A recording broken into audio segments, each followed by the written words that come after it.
Fellow Americans, good morning.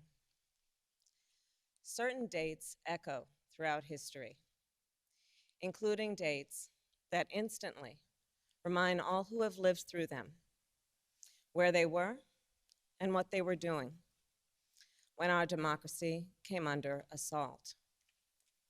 Dates that occupy not only a place on our calendars, but a place in our collective memory. December 7th, 1941, September 11th, 2001, and January 6th, 2021. On that day, I was not only Vice President-elect, I was also a United States Senator. And I was here at the Capitol that morning at a classified hearing with fellow members of the Senate Intelligence Committee. Hours later, the gates of the Capitol were breached. I had left, but my thoughts immediately turned not only to my colleagues, but to my staff, who had been forced to seek refuge in our office, converting filing cabinets into barricades. What the extremists who roamed these halls targeted was not only the lives of elected leaders. What they sought to degrade and destroy was not only a building, hallowed as it is. What they were assaulting were the institutions, the values, the ideals that generations of Americans have marched, picketed, and shed blood to establish and defend. On January 6th, we all saw what our nation would look like if the forces who seek to dismantle our democracy are successful. The lawlessness, the violence, the chaos.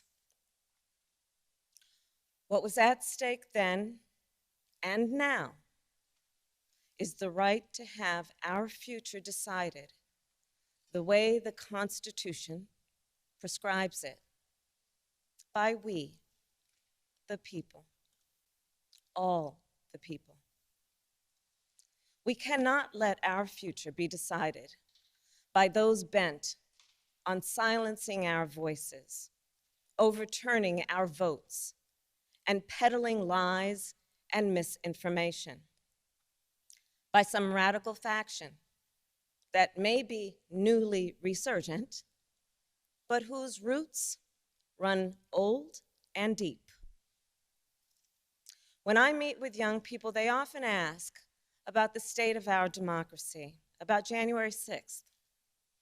And what I tell them is January 6th reflects the dual nature of democracy, its fragility and its strength. You see, the strength of democracy is the rule of law.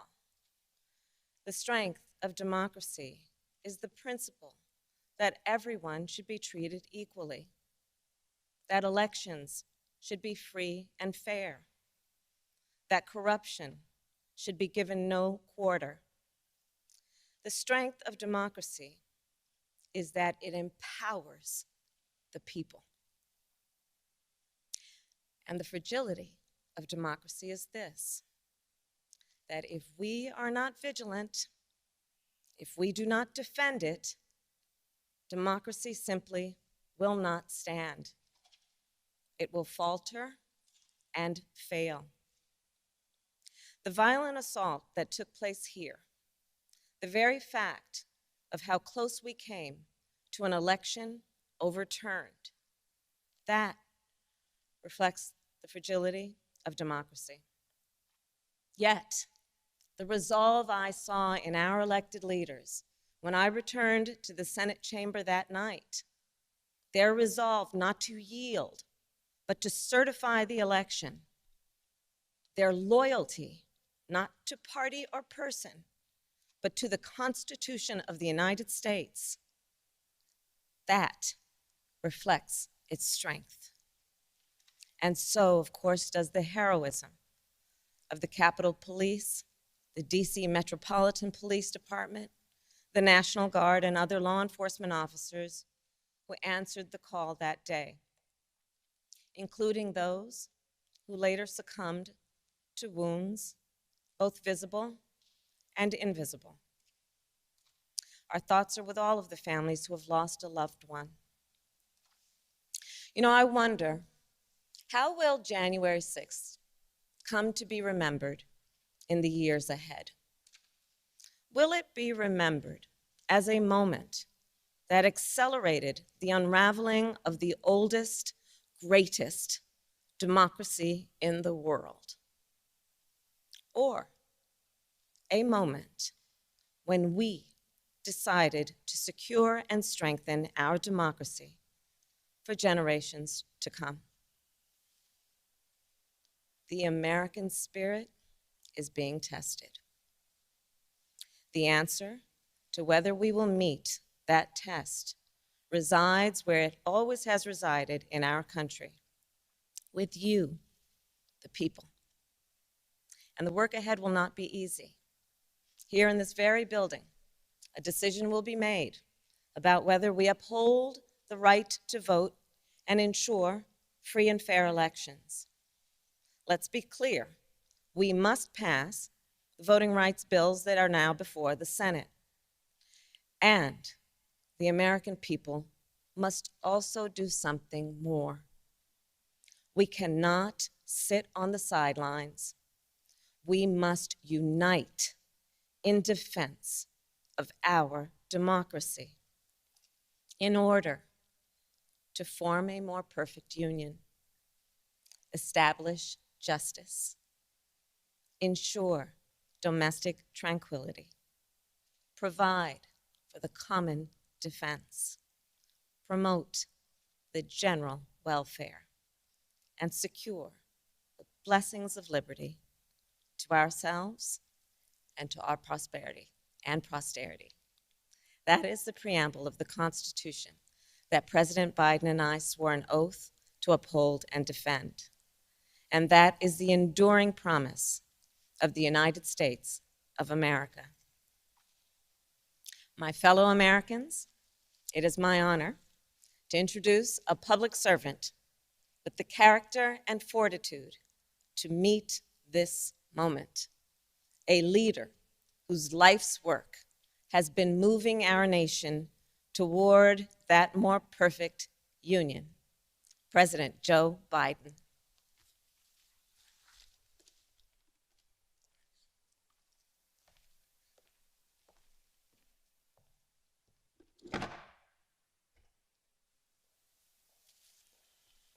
Madam Vice President, my fellow Americans, to state the obvious, 1 year ago today, in this sacred place, democracy was attacked, simply attacked. The will of the people was under assault. The Constitution, our Constitution, faced the gravest of threats. Outnumbered in the face of a brutal attack, the Capitol Police, the DC Metropolitan Police Department, the National Guard, and other brave law enforcement officials saved the rule of law. Our democracy held. We, the people, endured. We, the people, prevailed. For the first time in our history, a president had not just lost an election, he tried to prevent the peaceful transfer of power as a violent mob breached the Capitol. But they failed. They failed. And on this day of remembrance, we must make sure that such attack never happens again. I'm speaking to you today from Statuary Hall in the United States Capitol. This is where the House of Representatives met for 50 years in the decades leading up to the Civil War. This is on this floor. It's where young Congressman from Illinois, Abraham Lincoln, sat at desk 191 Above him, above us, over that door leading into the rotunda, is a sculpture depicting Cleo, the muse of history. In her hands, an open book in which she records the events taking place in this chamber below. Cleo stood watch over this hall 1 year ago today, as she has for more than 200 years. She recorded what took place, the real history, the real facts, the real truth, the facts and the truth that Vice President Harris just shared, and that you and I and the whole world saw with our own eyes. The Bible tells us that we shall know the truth, and the truth shall make us free. We shall know the truth. Well, here is the God's truth about January 6, 2021. Close your eyes. Go back to that day. What do you see? Rioters rampaging, waving for the first time inside this Capitol Confederate flag that symbolized the cause to destroy America, to rip us apart. Even during the Civil War, that never, ever happened. But it happened here in 2021. What else do you see? A mob breaking windows, kicking in doors, breaching the Capitol, American flags on poles being used as weapons, as spears, fire extinguishers being thrown at the heads of police officers. A crowd that professes their love for law enforcement assaulted those police officers, dragged them, sprayed them, stomped on them. Over 140 police officers were injured. We all heard the police officers who were there that day testify to what happened. One officer called it, quote, a medieval battle, and that he was more afraid that day than he was fighting the war in Iraq. They've repeatedly asked since that day, how dare anyone diminish, belittle, or deny the hell they were put through? We saw with our own eyes. Rioters menaced these halls, threatening the life of the Speaker of the House, literally erecting gallows to hang the Vice President of the United States of America. But what did we not see? We didn't see a former president who had just rallied the mob to attack, sitting in the private dining room off the Oval Office in the White House, watching it all on television and doing nothing for hours as police were assaulted, lives at risk, the nation's capital under siege. This wasn't a group of tourists. This was an armed insurrection.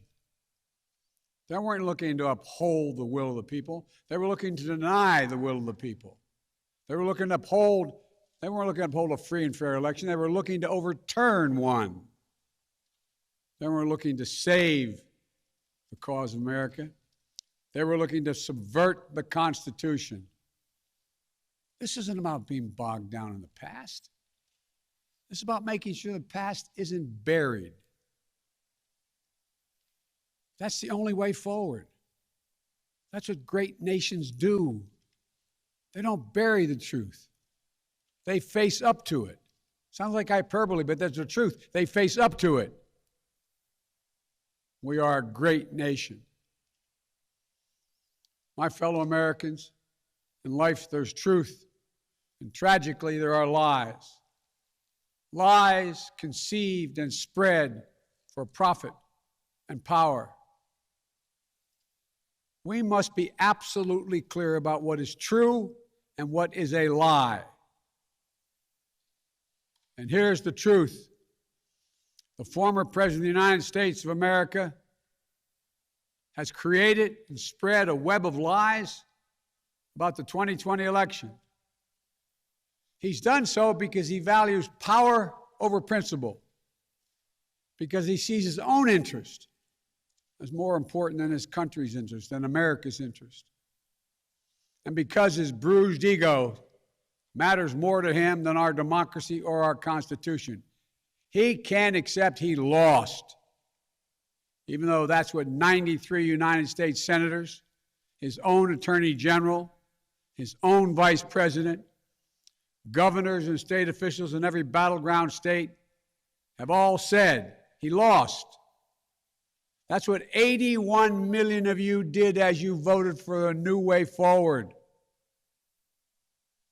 He has done what no president in American history, the history of this country, has ever done. He refused to accept the results of an election and the will of the American people.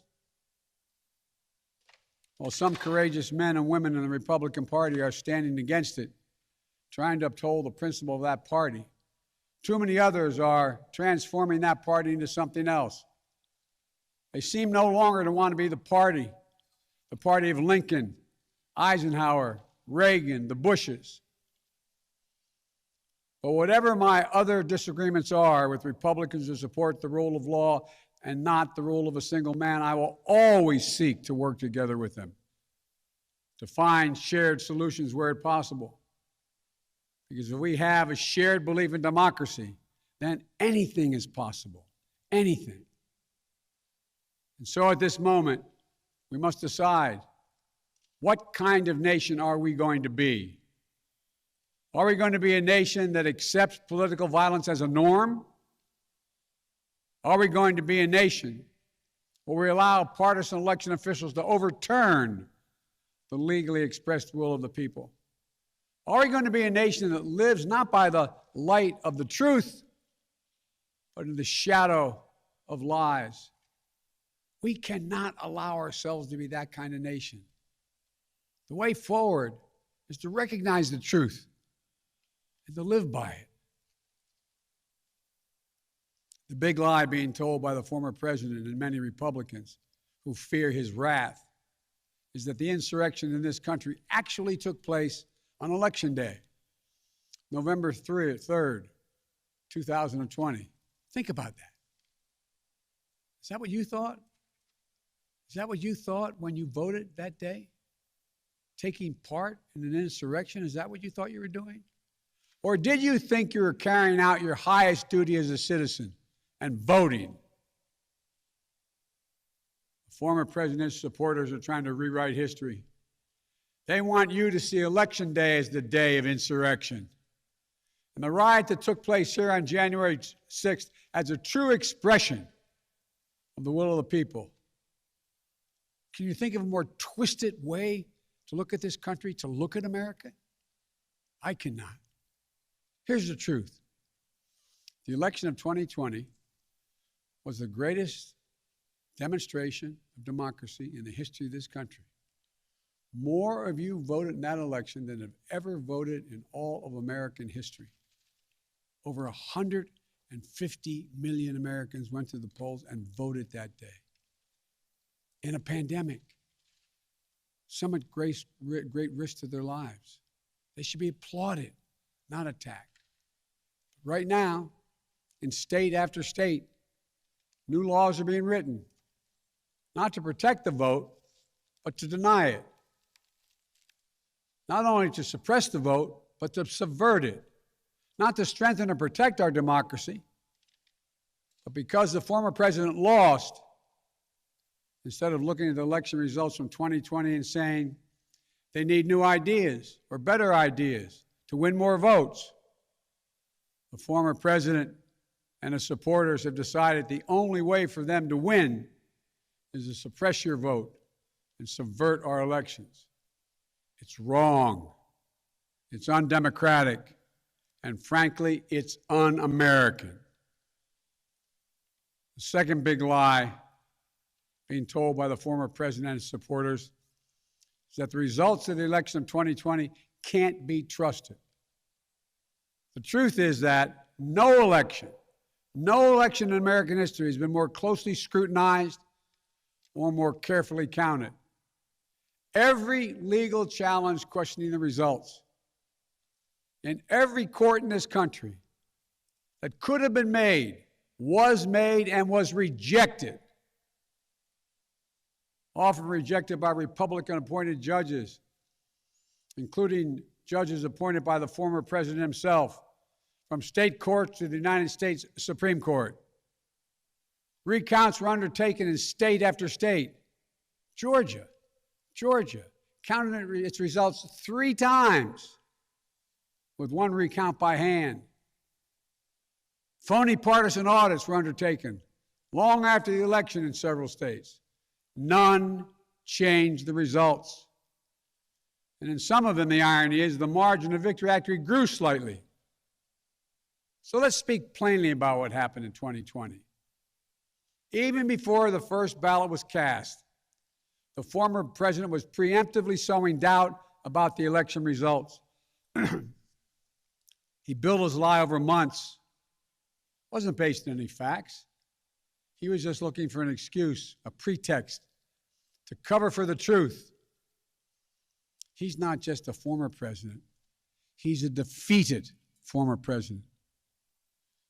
Defeated by a margin of over 7 million of your votes in a full and free and fair election. There is simply zero proof the election results were inaccurate. In fact, in every venue where evidence had to be produced, an oath to tell the truth had to be taken, the former president failed to make his case. Just think about this. The former president and his supporters have never been able to explain how they accept as accurate the other election results that took place on November 3rd. The elections for governor, United States Senate, House of Representatives. Elections which they closed the gap in the House. They challenged none of that. The president's name was first. Then we went down the line.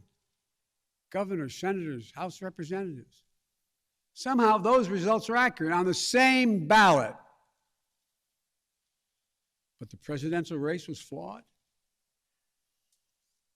And on the same ballot, the same day, cast by the same voters. The only difference, the former president didn't lose those races. He just lost the one that was his own. Finally, the third big lie being told by a former president and his supporters is that the mob who sought to impose their will through violence are the nation's true patriots.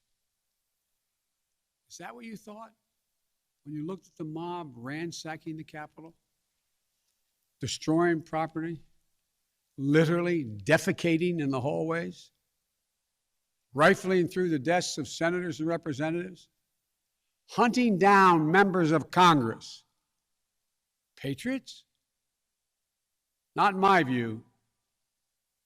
To me, the true patriots were the more than 150 Americans who peacefully expressed their vote at the ballot box. The election workers who protected the integrity of the vote.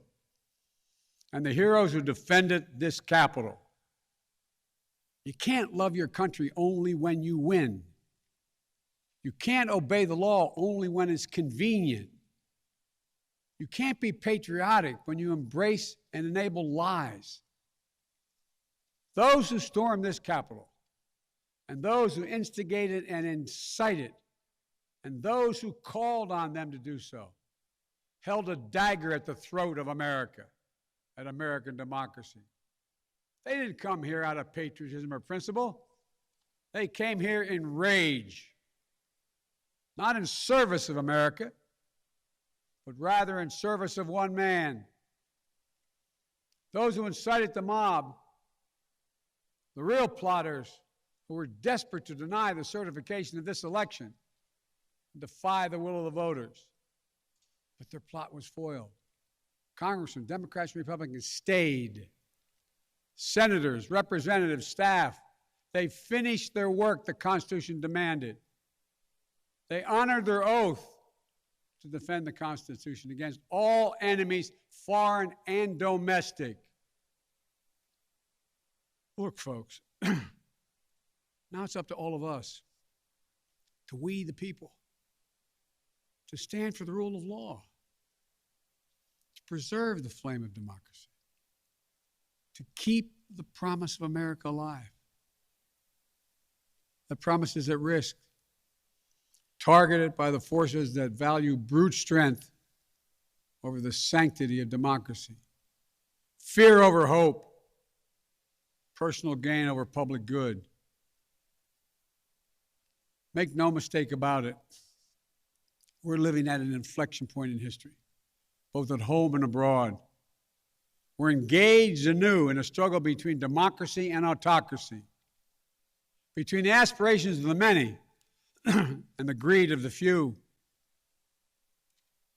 between the people's right of self-determination and the self-seeking autocrat.